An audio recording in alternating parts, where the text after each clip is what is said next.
Hello, everyone, and welcome officially to today's GSOE Dean Speaker Series lecture given by Dr. Amanda Tachine.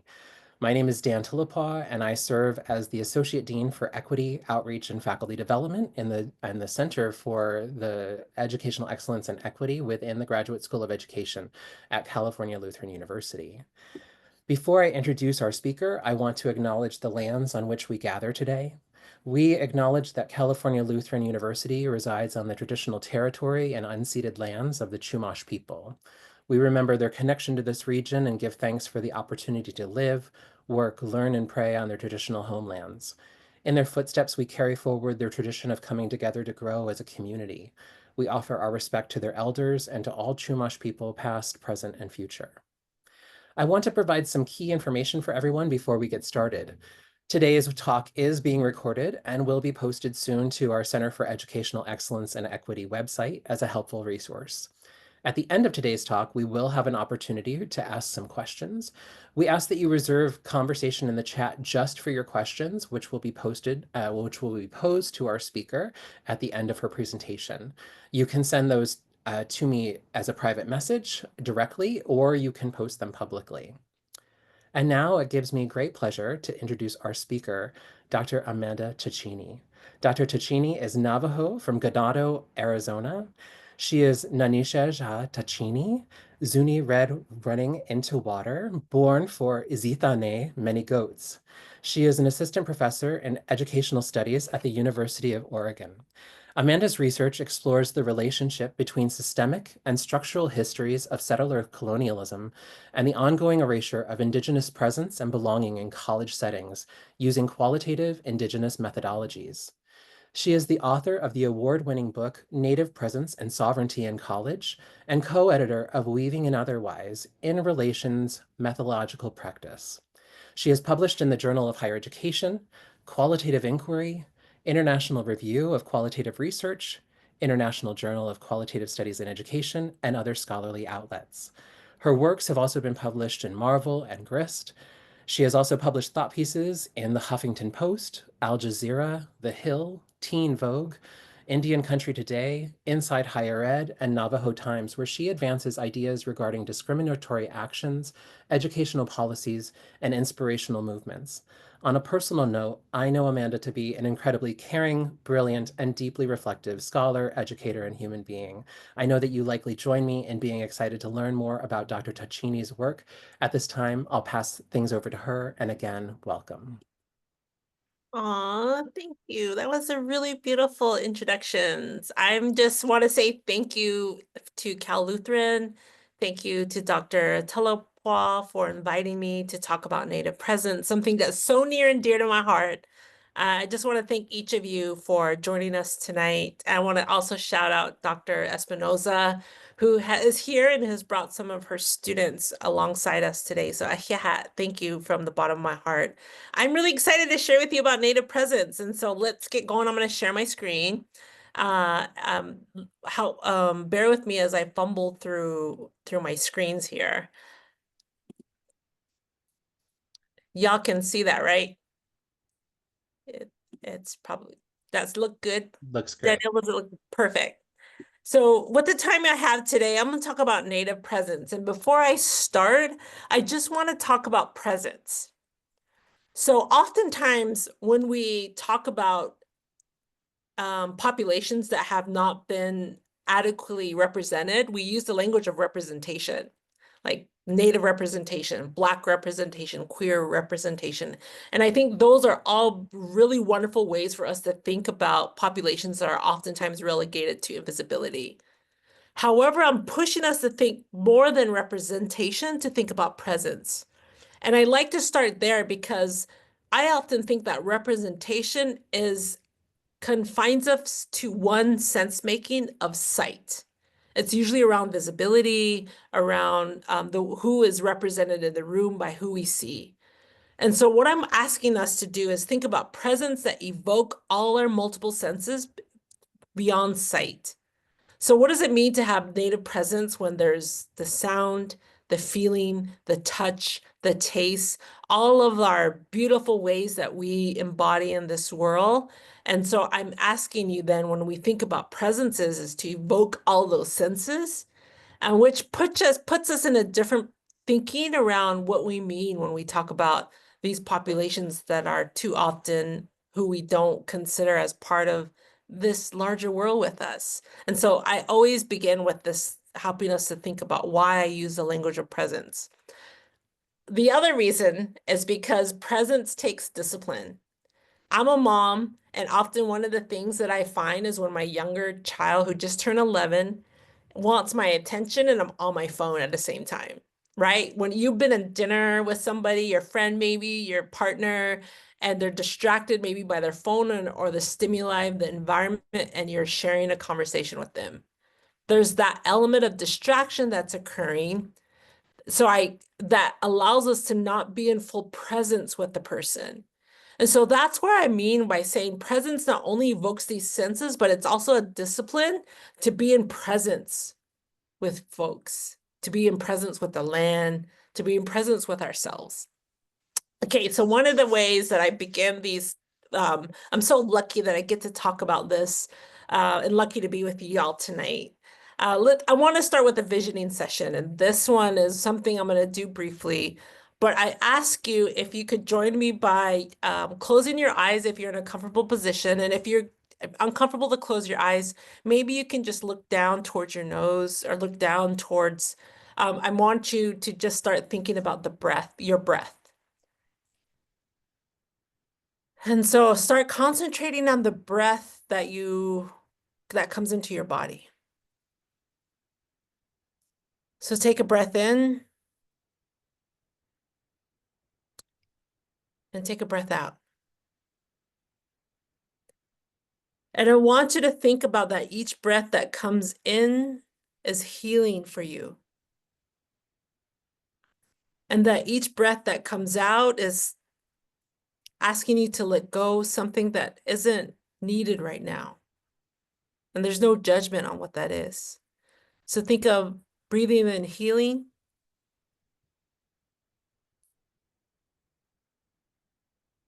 and breathe out releasing what does not serve you right now. And maybe if you're sitting at home or wherever, maybe you're in another place, in a coffee shop, just to start relaxing in that position in your body and feel where your tension is in your body. I feel it in my shoulders. And don't put any judgment on it. Just like breathe in. And as you're breathing out, you're releasing some of that tension.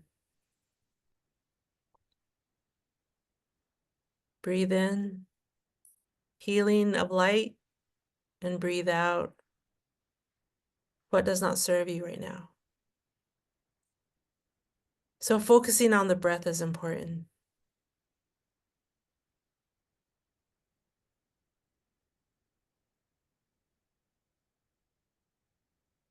Now, as you're breathing in and out, I'm going to envision that you are going with me on a trip.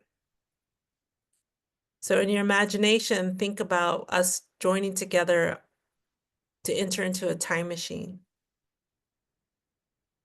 And you're entering into this time machine and you're walking in and I'm there and I'm telling you, we are going into the future. I'm not giving you a time or a year. I'm just saying we're going in the future. And I'm saying we're going into the future of a campus environment. And you're sitting there and you're getting excited maybe. And I say we're going in a future where Indigenous students at that campus environment or Indigenous peoples, students, faculty, staff, however, are thriving. And so I said, we're gonna go and we're almost there now. And I say, we're there. Let's go. Let's come on out of the time machine. Be careful when you step out. And as you exit out of the time machine, I'm going to ask that you stand in an area where you can scan and see using your sight this environment.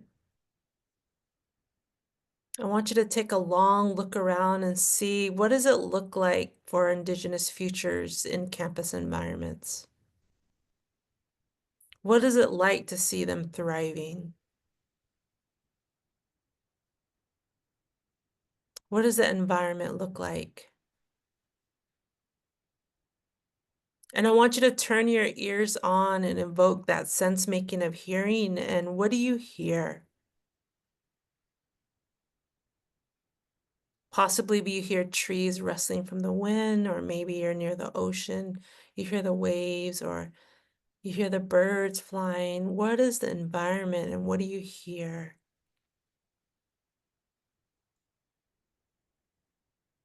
And the next senses I want you to think about is, what do you taste?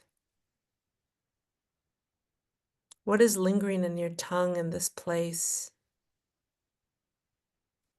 Possibly it's coffee that was gifted to you. Possibly it's the salt in the air from the ocean if you're by there. Are you tasting? And then I want you to see and feel and taste from your touch now. What do you feel? What does it feel like to be there? And look around you, who is nearby and what do they feel? What do you think they're feeling?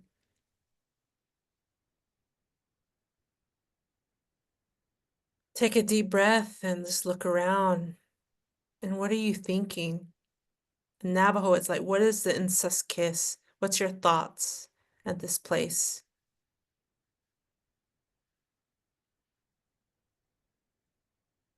And I want you to take a picture, a mental photo of that place. Take a picture wherever you see and feel and hear, and pretend you're taking a photo and you're putting that picture you're slipping it into your pocket. Maybe it's in your back pocket or it's in your shirt pocket. You're tucking it away. And I say, all right, y'all, it's time to get back into the time machine. And so you enter into the time machine. I'm there with you. And I said, okay, we're going to go back. We're going back to 2025. And I say, but know that you always have that photo that you took, that you can see what and feel what you took while being there. And I said, okay, y'all, we landed.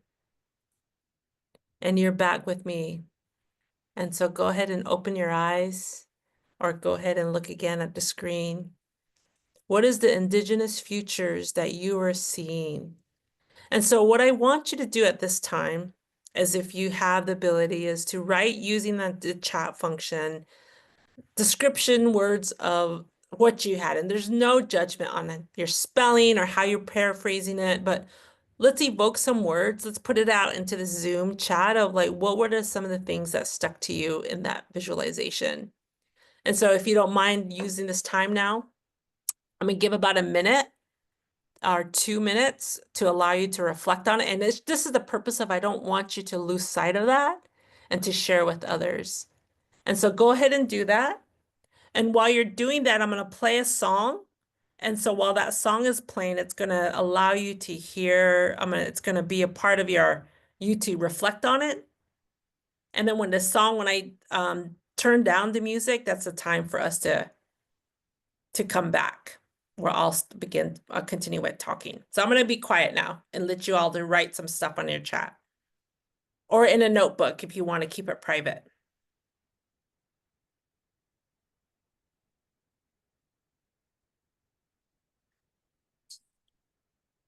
Saw things I imagine.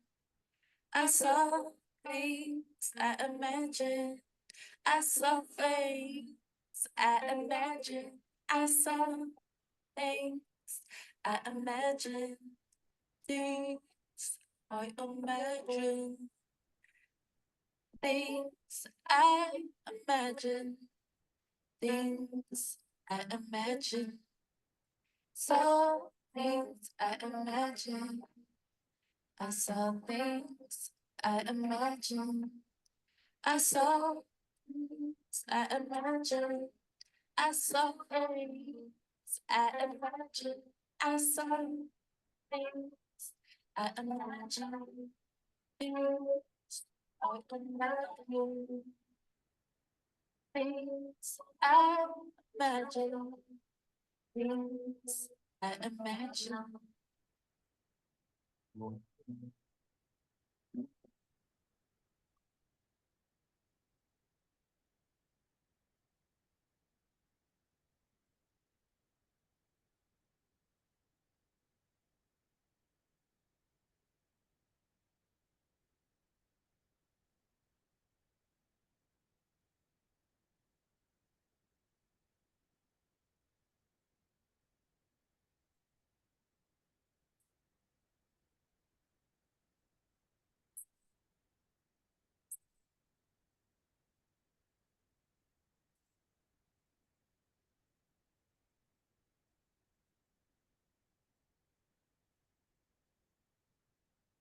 Thank you for evoking and sharing the imaginations of what you're visualizing. I feel like this vision exercise is much needed and necessary, especially given the context of our social political environment right now. We are really good about talking about the struggles because we live it. I mean, the struggle is real, no doubt. I'm not trying to downplay that at all. I also think that we are not strong, and maybe this is more of me, of my muscles aren't strong to develop the vision and the musclery we need to withstand what's occurring in our lives and to imagine possibilities. And so this activity has stirred my soul from when I worked with Native youth. I worked with Native youth and I did the same similar activity, and some of them said I couldn't envision a future. And some of them told me later in private that no one had ever asked them about what their future was. And that all helped me to think about the value and the desire we have to envision possibilities, even despite what's happening in our world. And so I encourage you to do that work in your own making. And also, too, when I think, even though the vision exercise was time capsule and it was toward a future of without a timestamp. I think one of the things when we talk about vision and future is we think it's in a dystopia area. And I think that what we should consider is that the future is actually now, and it's actually also connected to the past. And when I think about future, it's that like what you do right now will impact the future. And so I just want to continue that through line. So I encourage you to share your vision outside of this, maybe in class as a discussion, maybe as a journal prompt for you, maybe as a coffee conversation with someone, like, what would your vision be? Because we need to flex that muscle more, especially now.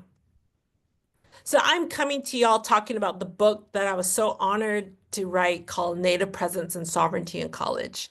And it's a story of 10 Navajo students' journey during their senior year in high school and their freshman year in college.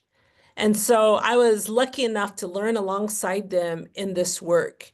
And the book is then, I'm going to talk briefly about the book because I hope that you can dive into it on your own if you haven't done so already. But also no pressure because I know you're reading so much for classes. But it gives you an insider look at what happens, what can happen, what's possible when we dive into the lives of Indigenous students on college campuses. And so the book begins with the story of the twin warriors. And this is a story from my peoples, the Diné peoples. And it's a reminder that we arrive from a long legacy of warriors. So I can't give you the details right now, the twin warrior story, because it's no longer winter and protocol. We share those stories during the winter time. But what I can share with you is that we as Diné people, we see that we are living in the fifth world right now, that this is the glittering world. That's what we say, and that we have emerged from other worlds before. And that enlivens me because that means there's worlds that are coming, that we are world building people, and that we will continue to build a world that we want and imagine as possible. And the twin warriors showed that for us. And so we come from these warriors who have fought wars, former worlds for us, and we're continuously will fight for the next world. And so in Navajo, the world, one of the twin warriors, what they did is they fought against monsters in a prior world. And the monster in Navajo is called Naye, which in English it translates as monsters, which, as many of you may understand, when you translate to English, it can flatten the meaning of a particular particular word. What Nayet actually entails, and still is deflated in my explanation, but it describes anything that disrupts Hojon. And Hojon is this peace, harmony, balance, and goodness. So Nayeh describes anything that disrupts that, anything that disrupts peace and harmony and balance and goodness. And so in Navajo philosophy, Nayeh is conceptualized in our thinking, but I also want to give and underscore that other communities also have used monstrous framings in their thinking. And so one of the ones that I really draw on is Christina Sharp's, a wonderful Black scholar who's written the book called Monstrous Intimacies. And she defines this as a set of known and unknown performances and inhabited horrors, desires, and positions that's produced, reproduced, circulated, and transmitted that are breathed in like air and unacknowledged to be monstrous. So monstrous intimacies is that it's breathed in like air. It's like so natural. These horrors are occurring and they're unacknowledged to be monstrous. And so I use the idea of Naya and monstrous intimacies to then in the book conceptualize and theorize systemic monsters, which I define as they're the interlocking structures of power that's rooted in white supremacy, settler colonialism, racism, heteropatriarchy, and capitalism that disrupts sovereignty, that disrupts our sense of belonging. These monsters shape-shift. They morph in various ways with deep intentions to maintain power over the land and the peoples. And so in the book, I talk about 4 systemic monsters, and I'm not going to talk about all of these in the time we have together, but I'll just briefly share what the 4 are. So on your screen, you can see it on your left. You see that kind of like crosshair. That's a division between the 1 and 2 as the monsters that were emerging during their high school years. So there was the financial hardship monster, which is students' fear of not having enough money to go to college. And I talk about in the book how it's rooted actually in settler colonialism. And then another monster is the deficit not enough monster, which is rooted in assimilation. So ideas that students constantly feel like they're not enough, they're not native enough, they're not smart enough, they're not fill in the blank enough. And that's rooted in assimilation. And then in the second half of the book is the first year in college. So the monsters they then encounter, which is also a rippling from the high school, the financial hardship monster is also part of this first year in college, as well as a deficit not enough monster. And they build and they draw these monsters like work together, and then they have what is called a failure monster, which is students are feeling the fear of failing college, which is rooted in meritocracy and capitalism, because if they fail college, they'd lose their scholarships, and they're fearful of that. And then the last monster I emphasize is the invisibility monster, which is rooted in erasure, heteropatriarchy, and racism, where students don't feel like they just feel invisible. They feel unhuman in these spaces in campus environments. So I'm going to just talk about invisibility monster a little bit more.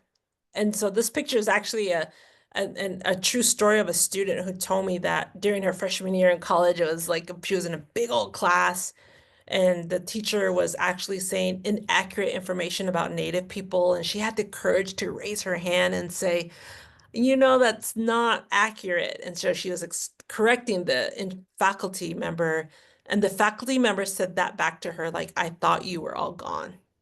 which speaks to the invisibility monster that is occurring right from the jump, right from the freshman year in college.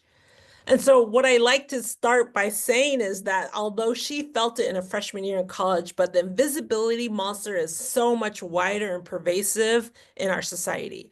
So this is data that I've gathered from public knowledge. So there was a national study on the public knowledge of Native folks. And so 70% from that study, 72% of Americans rarely encounter, receive information about Natives. In education, this is K to 12, 87% of state history standards do not mention Native history after the 1900s. So that means Native history is taught to the 1900s. That means Natives are often historicized as from the past. And 27 states make no mention of a single Native in their K to 12 curriculum. And that's more than half of this nation state of states that don't cover Natives in their curriculum. And we can say and argue that this time and climate, those numbers are rising. So when you think about the public perspective on Natives, we can see that in education. And then when we go to media, which is another marker of influencing how we see the world, the percentage of characters in popular films and primetime TV shows who are Native ranges from 0 to 0.4%. Less than 1% of children's cartoon characters have Native characters, and only 0.09% of video game characters are Native. And so this just shows you education in K to 12, the larger media, and how invisibility is pervasive in these ways. And so when we look at children's books as an example, and this is 2018, and the numbers haven't changed much since that time, we can see that these are the books that were published, children's book that year, and which had a protagonist or the main character of different identity groups and animals as well. And you can see on your screen to your farther left, the 1% that had American Indians, First Nations, there was 23 books published that year. And then you can see across different racial, ethnic demographics, there are more books on animals. 864 books were covered that year with animals. Now, that doesn't mean that animal books are not important, they are. But what I'm trying to say is that as a mother, that I try to find books that my daughter can hear the stories and a live experience of people that have that shared understanding. And also what it also means is that Stephanie Freiberg, who's a wonderful Tulalip scholar, talks about that this limits possible selves, meaning it limits this young person's opportunity to see themselves be an astronaut, to see themselves be a queen, to see themselves relegated in all these different ways and facets of life. And then we have what's also called the asterisk phenomenon, meaning that all of you are doing research or writing papers, and you have to get citations and you have to build your argument with references, right? Or you're writing grants, you got to do the same thing. So what's challenging is when I'm trying to do that work and the research that's out there that should include American Indians, Alaskan Native, often do not include us. And if we're lucky, we get an asterisk, meaning that we have been statistically insignificant to be counted in the data set. And so usually there's a little footnote with an asterisk that explains that in a smaller font at the racial, ethnic, disaggregated data, which then speaks a lot, even though, I mean, it's just a little footnote. But we have to remember that this invisibility is the modern day version of erasure, of erasing. It's reminiscent of history and boarding schools. And we know that Richard Pratt, who's lauded as like the premier boarding school pioneer in 1892, is well known for this quote that a great general has said that the only good Indian is a dead one, and that his high sanction of his destruction has been an enormous factor in promoting Indian massacres. In a sense, I agree with the sentiment, but only in this, that all the Indian there is in the race should be dead, kill the Indian in him and save the man. So what happens when many groups of people are invisible in a race? I mean, we know that this is true for our trans and queer kin. We know this is true for incarcerated or undocumented students. We know this is true for Asian communities who are in smaller subset of the Asian sector. So we know that this is operating upon multiple communities, what happens. And so I'm going to show this video that speaks to this invisibility that I think is a really great way of getting to what I'm expressing. I feel real bad for is Indians. Welcome. Welcome. They get dogged openly because everybody thinks they're dead. Indians don't talk like that. Not all dead, all right? The idea of invisibility and non-representation is, I think it's a little complicated. Yes, they fought savagely, for they were a primitive people, and self-preservation is a primitive instinct. I think the representation isn't so much on Native people, it's how non-natives view natives. Live in a house. House, not pee, like a house.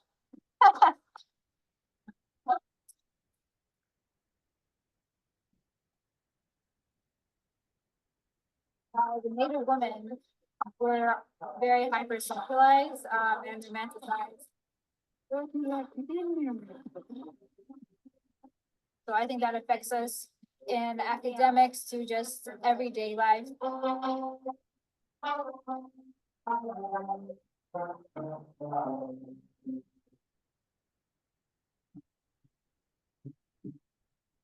They expect you to fit into this form that they would like, and when you don't, they silence your voice. When it comes to mainstream media, we have just one narrative of history, but every culture has their narrative of history. That diminishes our youth self-esteem because they're like, what's the point? It seems like it's designed to devalue us as Native peoples. You never see a Native person portrayed as a human, normal human. And you never meet one. 2% of the people are Native. Every time I see them, they're on TV talking magic talk. Then you don't see them as human. It's easier to perform a crime on someone that you think is not human. If you're always having misconceptions like mirrored back to yourself, then it's harder to get a grasp on your identity, or it tells you that your identity is invalid. It's tough for me to even really imagine this system sort of valuing other cultures, I guess. When we see ourselves or our perception of what society thinks of us on TV or the radio or in mascots and whatever the case is, that we automatically feel like we have to be in that slot, like we're automatically seen as that, and so might as well be that. To add value to our people would be to have people involved as far as designing a society that we all get along in and that we all can share truths about each other instead of propaganda. The worst that could happen is people would stop hating people for no reason. And if that's all that happens by getting rid of negative stereotypes, that would be great, but there's so much more. I wonder if we need to get out in the world and actually have human conversations and ask people who don't look like us and don't think like us and don't live near us how they interpret the world. Well, yeah, I definitely feel like education is important, and I want my children to grow in, with great education. Whenever I was able to like get out and, and learn and read and, research on my own, it does make you resentful. It makes you feel like, dang, like, can I even trust y'all with my kids, or because there's so much left out.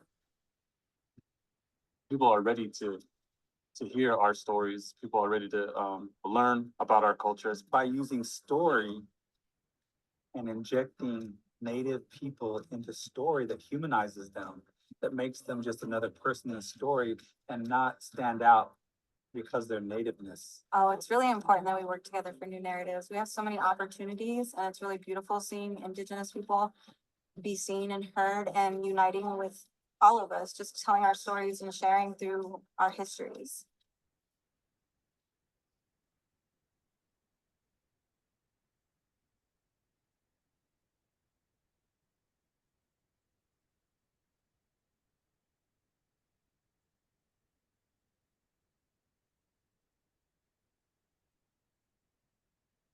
pause on this because this website is actually a really useful tool.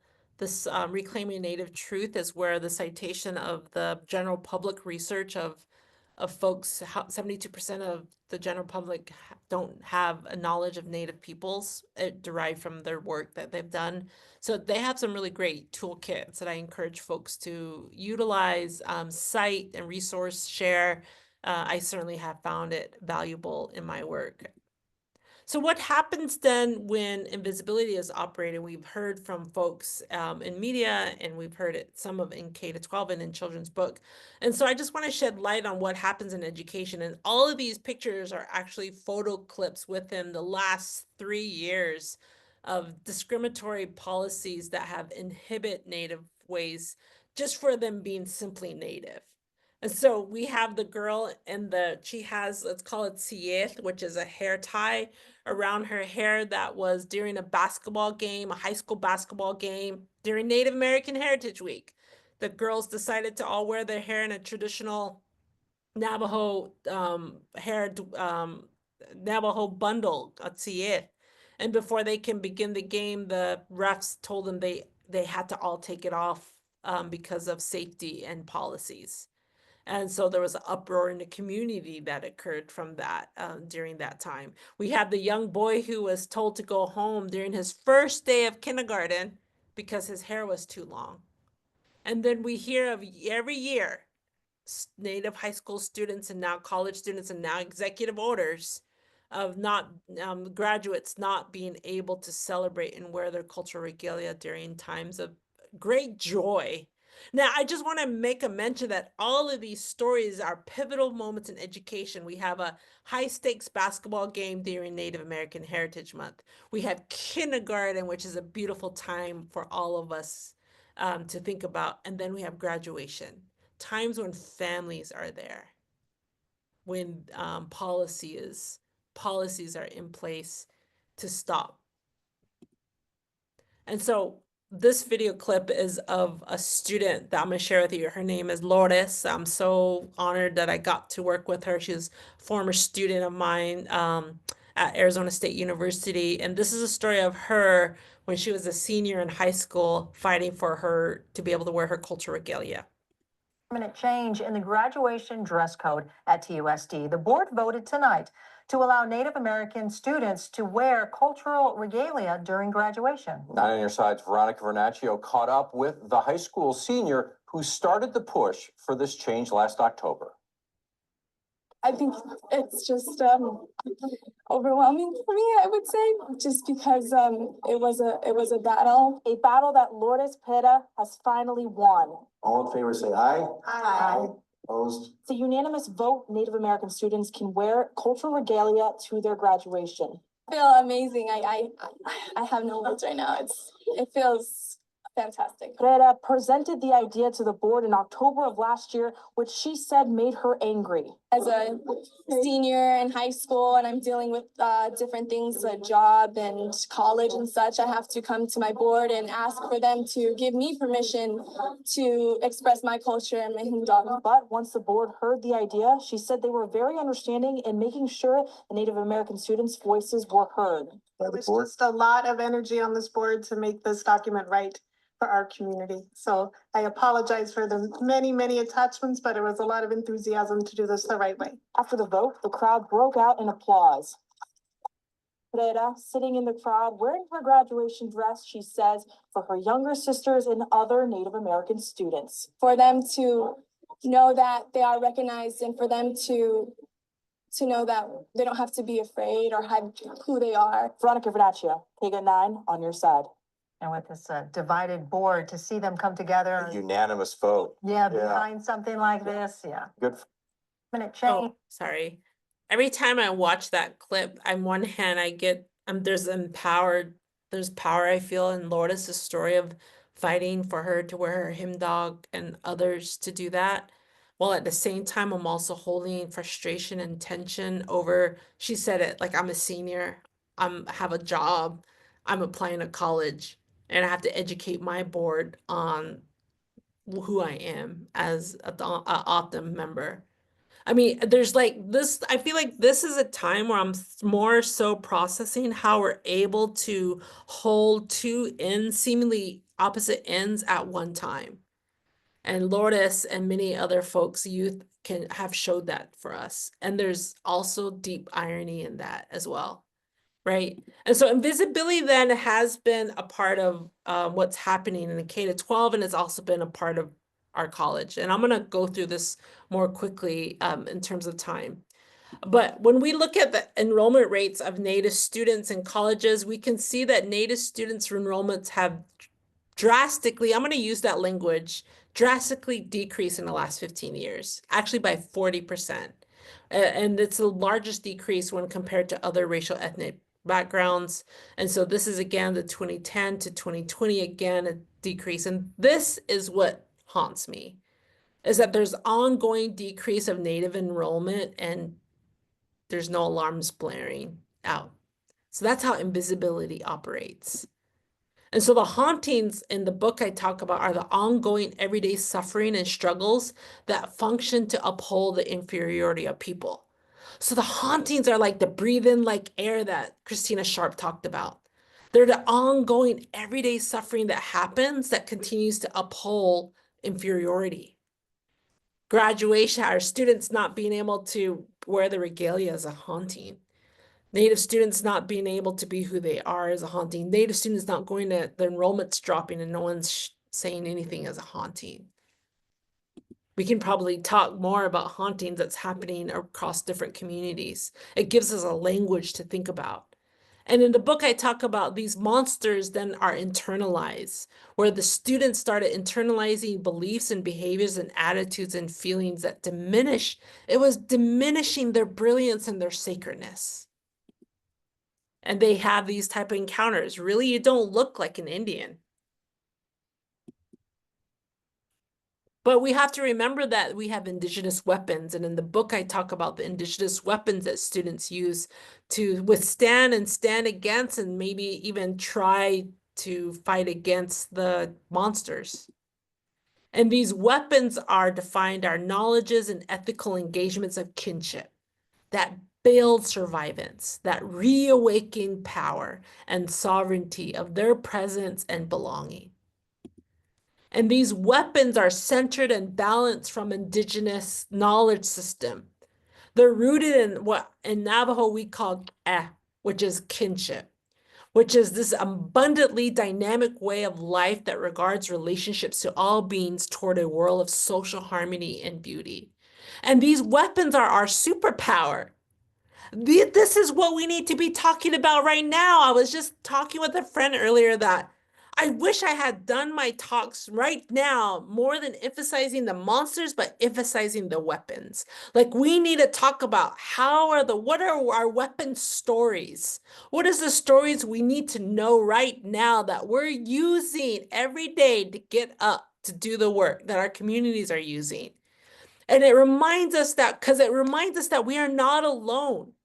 It actually emphasizes this collective energies of love, of life, of sacredness and sovereignty. And I encourage you to think about what are your weapons?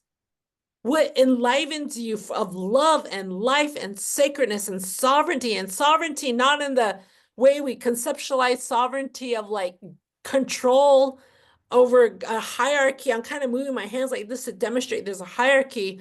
But in Navajo philosophy, I've heard that sovereignty is the rainbow.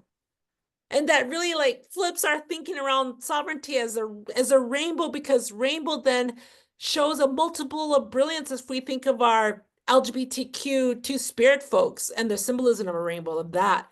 But also in Navajo, it's like rainbow is our transporter through worlds. It's our ways that the twin warriors moved in multiple worlds. So what does that mean then to aliven that part of ourselves? Because indigenous weapons open our capacities to imagine education. Otherwise, that's what we need more than ever right now, is to not be beholden to the way the systemic monsters are threatening to take away our presence and belonging, that we need to emphasize the weapons that opens our capacities to imagine and otherwise.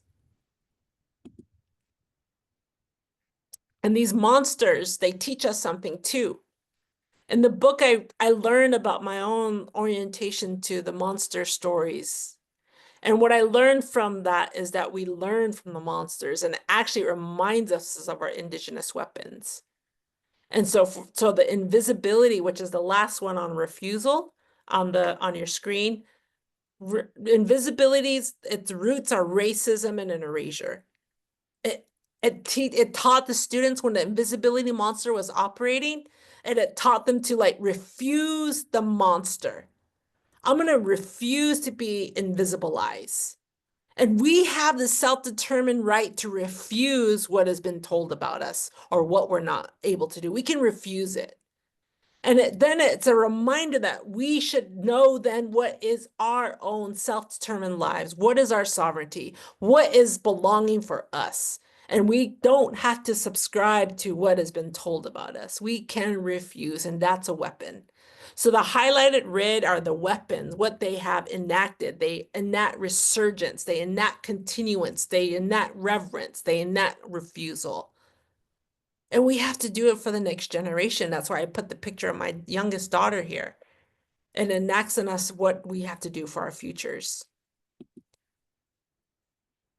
So how do we build the support? This is just a rhetorical question, but maybe you can write about this or talk about this more. How do we support for Native presences that evokes all our sense making? What indigenous weapons can we ignite, right, that we need right now that we're using? How can we foster that and build that? Because we got to do this, y'all. And we use this language of let's do this. It's like a mixture of let's do this, or we say stew this then. And these are some reports that I've been so lucky to be alongside others that's actually working toward let's do this. And so there are different pieces available online that you all can also do in your work.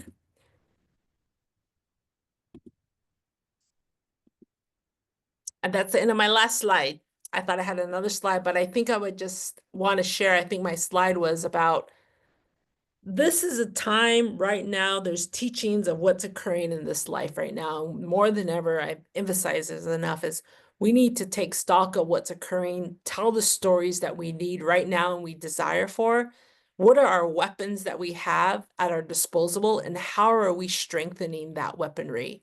And how are we locking arms with others who are also in this war, this fight with us? And so I just thank you so much. I'm open to questions with the time we have.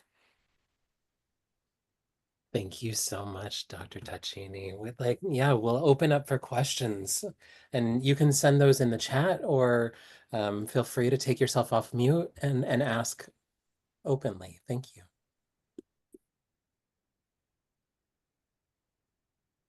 I love the star navigation. I'm reading the chat now. Freedom of all stress. Oh, Jacqueline, that's good.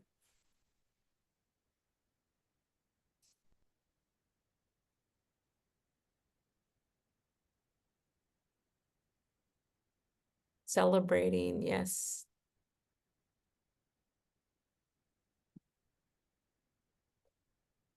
Maddie, if you're still on, I feel it. I feel what you're sharing too.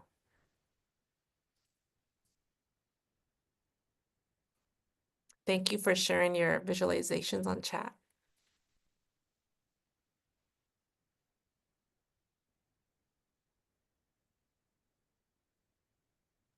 Yeah, Linda's asking about children's books, and there's actually a really great website on Indigenous children's.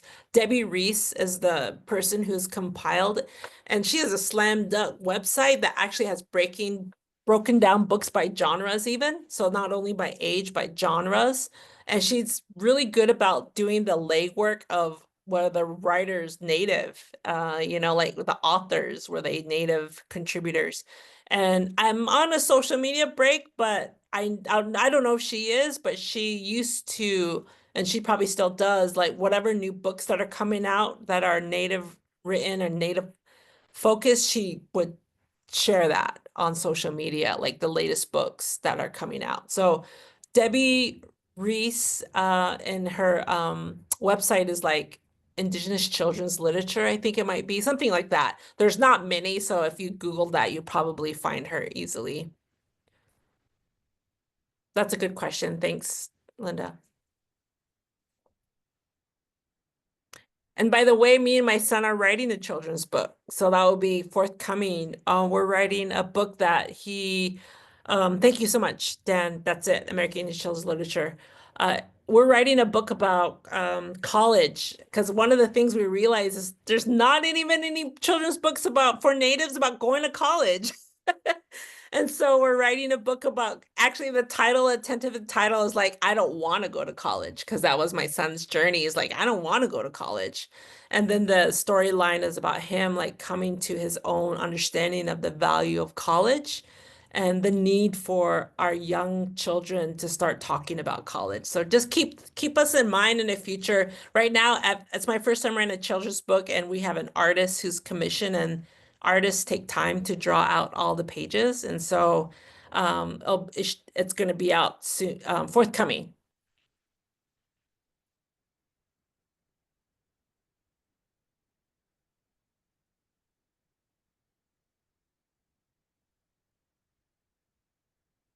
Yeah, Tess, that's a good question.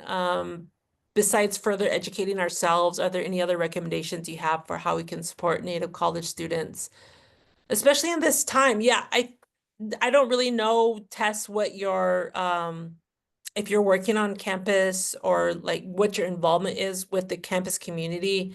But I think that's going to be important for you to orient your positionality within the institution, because I don't know what that is. So whatever your positionality and your role is within the institution, and maybe you don't, which is awesome too. It doesn't mean, but it really sets the temper and the rhythm of how then you can engage with Native college students. What I find that institutions across the country are varied in how engaged they are with their Native students. But I've been lucky to be in a place in Arizona prior to Oregon where we knew our Native students. We had them all in a listserv. We could communicate to them. We can call on meetings with them. We could do breakfast and coffee and conversation. We could plan events. That I've been with this book, I've been to institutions where they don't even know they're natives. They're not gathering that data. So then it's really hard then to gauge. So one, it would be like, how are you reaching, where is your Native community at right now? And if you don't know, like, how do you find that out? And how do you start cultivating conversations? So one of the examples is when I took the leap from one institution to another, it was a brand new institution. I didn't know anybody. And I was lucky enough that my first task was to get to know the Native students. Even though I'm Native doesn't mean they know me or I know them. And so I was really doing these listening sessions, and I actually would, because I was working for the institution, had money to provide them food. And it was just kind of like, what is the concerns?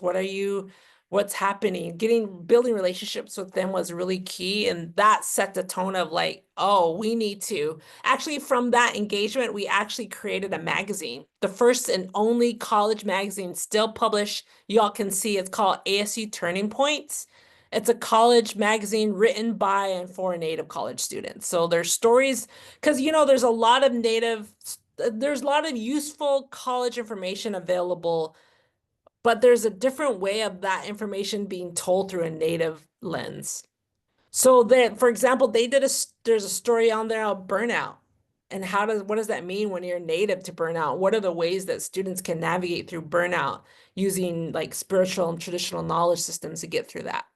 So it's like these stories that we often share in our student affairs classes and other places, which are useful, but there's a nuanced dimension when you're working in particular groups of students, as you all know, that can speak to it in a different way. And so the Turning Points magazine has been that vehicle for students to share their stories, and it has won awards, which has been cool. It has won, like, gosh, maybe 15 journalists awards now. So it's called ASU Turning Points. So all to say is the engagement with just building relationships with food and conversation ended up building toward we building a magazine, and then the magazine taking a life of its own.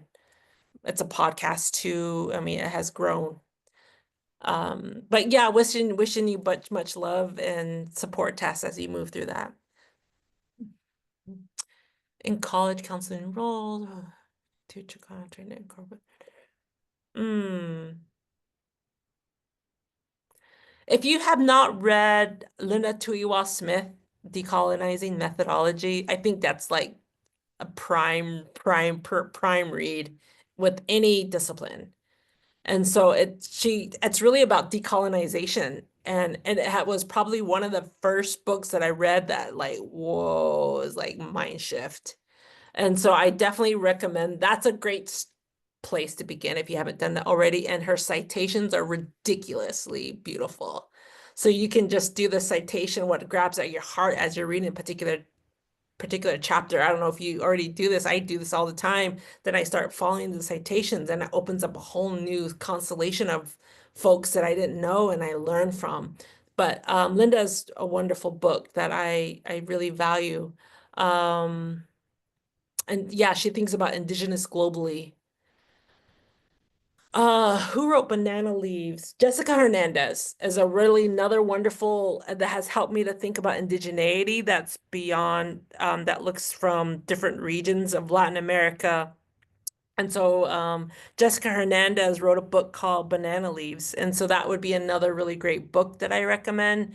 And Banana Leaves it was a mind shift for me too, to see the interconnections of different indigenous groups at different regions and the ways that they're invisibilized in those countries as well. It moves us outside of the nation state that we're currently in, we're very Americanized here.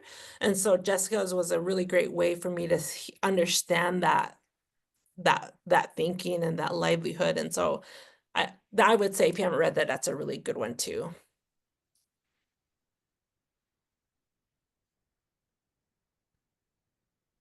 I see your,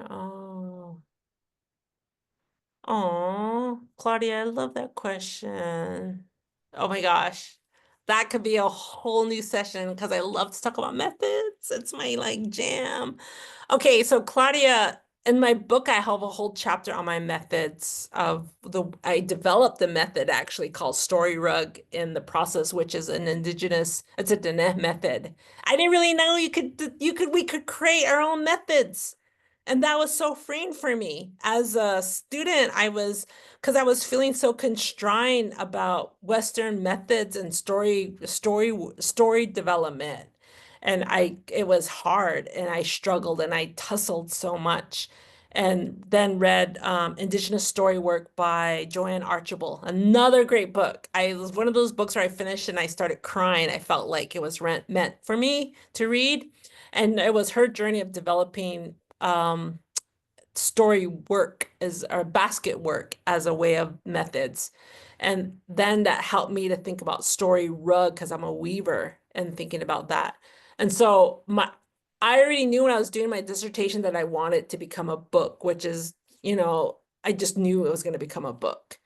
And so I wrote my dissertation and the best I could in the essential ways you need to finish it. It's like, get your degree done, right? And then when you get to the book format, it moves. You can see my dissertations on ProQuest, and then you can see the book. You can see the movement I became more abundant, I think, in my thinking when it became the book. And I played more with the story rug method. And it's just been such a joy. I really love the idea of having a book, dissertation move to a book. And so I encourage you to keep thinking about what that means. Oh, and there's rigor everywhere. Like I do not let academic rigor and qualitative devalue the rigor. And I write about that in Story Rug, how it's like a rigorous methods.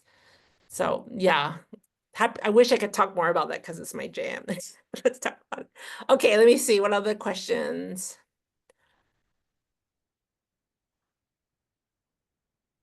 No, there's not a symbol. I'm sorry.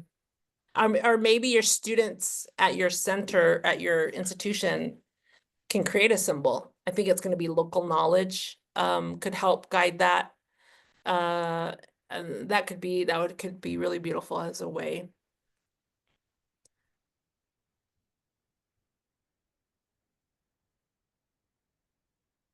I think there's just like sticker decals that I use like on my on my notebooks, on my laptops or water bottles that shows solidarity with different communities.